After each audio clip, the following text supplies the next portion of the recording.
What's up, everybody? Welcome back to Firewood at the Furnace. It is a pretty nice day here in Maryland today. I think up near 50 degrees, but this coming week is going to be up near 70. So the wind has been a little relentless the last few days, so it's been pretty windy around here, but that looks like it's starting to ease up. And you can see I've been chipping away at these logs here that I had stacked up next to the axis. Now, if you look over here, you'll see some of these ash rounds are still here. And that's because I'm either not splitting them or I have already split them and ran into some rot, some punkiness, and just not up to the standard that I like to keep. So all that stuff is junk. I'm going to get rid of it. I'm not wasting any more time splitting on it or anything like that. Then I've got a few cherry logs here as well that I'm going to be splitting on the axis because I keep that separate. But this little load is clearing out, and I've got another load coming this week that's going to go right in its spot. So today we're going to do some splitting. I'm going to take you over here and show you what's in store. Stick around.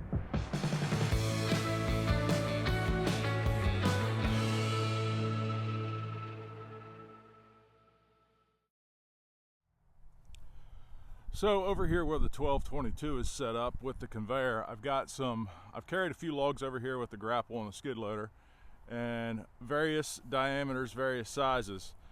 And my goal today is to see what the perfect six-way diameter is for firewood rounds. I've got the six-way wedge on the 1222. You can see over here that I have removed the box wedge, which is what I keep on most of the time. It's laying right there. But the six-way is on right now, and we're going to take some measurements on some rounds as we split them, and we will see what makes the best size firewood, at least for what I do here. Some people split a little bigger, some people split a little smaller. So we've got a little bit of both here, small, medium, and large. We'll measure them, and I'll tell you what works best for what I'm doing. If you happen to be running a six-way wedge or are considering running a six-way wedge. All right, so what I've got here is a variety of different diameters of firewood rounds. And I know that a lot of you have questions sometimes about, what wedge should I use to make the firewood size that I'm trying to produce? Should I use a four-way? Should I use a six-way? Should I use an eight-way? Or should I use a box wedge? So there's advantages and disadvantages to both, but as I've done in a prior video, which I'll link right up here, choosing the right wedge when you're splitting firewood is very important. So what we've got here is, I'll measure them right now. This is an 8-inch round. I've got a variety of rounds here that I think some might be a little too small and some might go up to a little too big, but I think we're going to find a sweet spot somewhere in the middle, which has maybe a little bit bigger range than you might think. But this smallest one here is 8 inches, almost perfectly 8 inches in diameter. This one is about 9 by 10.5. The next largest one is 11.5 by 13. And then we have about 13.5 by 14.5. So 4 different sizes. And what I'm going for personally here is what I think is acceptable size pieces of firewood for what I do as far as selling heating wood. So this would kind of be on the small end of what I think is acceptable. And it is about 5 inches in that direction, and on the big side about 3 inches wide. So that would be the smaller acceptable size, up to about this size, which is still about 5 inches, but on the large end also about 5 inches. So I think most people go for like a 4x4 or 5x5 piece, which is about what this one is, and that's about the biggest I like to go, for several reasons. A lot of my customers say that they like the size of the wood that I split because they can handle it easy with one hand. It's not big, knotty, bulky, chunky pieces, but also the smaller you split it, the faster it dries. So we're going to get started here. We'll start with the smallest piece first. We'll get it split, we'll set it aside, and then we'll come back and see what we ended up with and compare it to these two.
All right, let's check out the results here. I think they're probably pretty much what you thought they would be, but we'll get some measurements here and see where we're at. So I picked one of the biggest and one of the smallest of each round that we split, and we'll see what the measurements are on them. This was the 8-inch round, the smallest one we had, and it is about 2 3/4 inches by 3 inches. So that, if we go back to the original of what I feel is on the smaller side, that's just a hair too small, but still acceptable, I would think. And then this is the bigger piece that came off of that small round, which is about 4 inches by 4 inches. So that's just about perfect.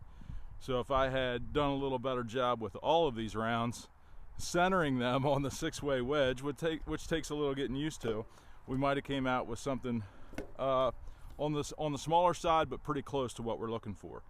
Now the second biggest round, I have a bigger piece and a smaller piece here as well, and it is only the smaller one's only about 2.5 inches by 4.5 inches, and the larger one here is about 4.5 inches across by 5.5. So again, had I centered the wedge just a little bit better, this would probably be perfect. So that second round is probably in the range of what you're looking for. Now we move on to the third one, and you can see we're getting into a situation where we're going to have to do some re-splitting. This was the smallest one. I don't even know if the smaller one's acceptable. It's about 6 inches by 4.5, 5 inches roughly. So you may let that slip through. And then this one here is 7 inches by 6 inches. So I would definitely re-split that one. Probably just a little bit too big on that third round for what I'm looking for out of a 6-way. And finally, the big locust piece is about 6 inches by 7 inches on the small side. And then this is what I would call boiler wood, because it's so big, is about 6 inches by 7.5 inches. So kind of give you an idea of a range that you're looking for. I think that 8 to 10 inch range is the perfect size, at least for what I'm doing if you're running a 6-way wedge. I am going to explore an 8-way wedge here soon, and maybe even a 12-way wedge here soon, but you'll have to stay tuned to see that. But that's what the capabilities of the 6-way wedge are, and I think that 8 to 10 inch, like I said, is where you need to be. So I'm going to go ahead and resplit the bigger stuff that we just showed you, and then I'm going to load up the log lift with some of the actual decent size diameter for this wedge, get that split, run up the conveyor and into the pile.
So I had already split a lot of the rounds that were perfect for the 6-way earlier in the week before I had decided and had an idea to do this video to try to help people out. Because as I was splitting on the 6-way, I was thinking to myself, I wonder what size round this is, because it is splitting perfect firewood for me. So I didn't have a whole lot left here that was already cut up to do this today, but I think I got the point across. The rest of this stuff I'm going to split with the 7-way box wedge, so I'll swap that back out here shortly. I just want to say that choosing the proper wedge, if you can get the right size wood with the right size wedge and get that firewood pushed through in one pass without having to do any resplitting or anything, that is the most efficient way to process firewood for sure. Now, rounds like this, the larger stuff, the box wedge is great because it can bring it back and push it through again and still get good sized firewood. But that 8 to 10 inch mark for the 6-way is perfect. I also wanted to bring up a point. Some of you may have noticed that I'm moving a little slower than normal today. Not to make an excuse, but I had a minor back surgery earlier in the week, so I'm still a little tender, still a little sore, but it's nothing to be worried about. Everything's going to be just fine, just letting myself heal up here a little bit. So I'm going to get the skid loader over here and use mechanical advantage to swap these wedges, and I'll get the rest of this split today.